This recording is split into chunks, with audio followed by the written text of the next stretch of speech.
July August গণহত্যার বিচার, জাতীয় নির্বাচন, সংস্কার এসব বিষয় নিয়ে মগবাজার দলীয় কার্যালয়ে কথা হয় জামাতে ইসলামীর সেক্রেটারি জেনারেলের সাথে।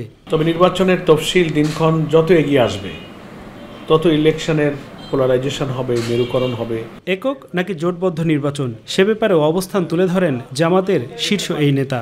যে ইসলামী দলগুলোর মধ্যে একটা মৌলিক সমঝোতার সম্ভাবনা তারা দেখছেন।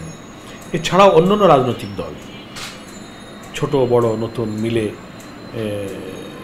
যারা আমরা জুলাই অভ্যুত্থানে ফ্যাসিবাদ বিরোধী আন্দোলনে ছিলাম, জুলাই আন্দোলনে যারা মিত্র ছিলাম, তাদের মধ্যেও কিন্তু ইনফরমাল আলাপ আলোচনা কিন্তু চলছে। ধর্মভিত্তিক রাজনৈতিক দল হলেও আগামী নির্বাচনে অমুসলিমদের মধ্যে থেকে প্রার্থী দেওয়ার ব্যাপারে ইতিবাচক চিন্তার কথা জানান তিনি। সেটা হিন্দু হতে পারে, খ্রিস্টান, বৌদ্ধ হতে পারে।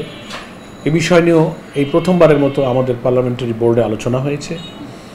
আমরা যদি যোগ্য কোনো প্রার্থী পাই এই সমস্ত কমিউনিটির মধ্য থেকে, বিভিন্ন ধর্মের ভাইদেরকে পাই উপযুক্ত, যারা জামাত ইসলামীর রাজনৈতিক অর্থনৈতিক নতুন বাংলাদেশ গড়ার কর্মসূচির সাথে একাত্ম হবে,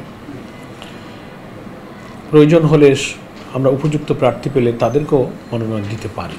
কল্যাণকর রাষ্ট্র গঠনে সম্মিলিত প্রচেষ্টার বিকল্প নেই বলে মন্তব্য করেন অধ্যাপক মিয়া গোলাম পরোয়ার। নতুন বাংলাদেশের স্বপ্ন যারা দেখছে, রাজনৈতিক দলগুলোকে সেই স্বপ্ন পূরণের জন্য অনেক ছাড় দিতে হবে। আফজাল হোসেন, মাই টিভি, ঢাকা।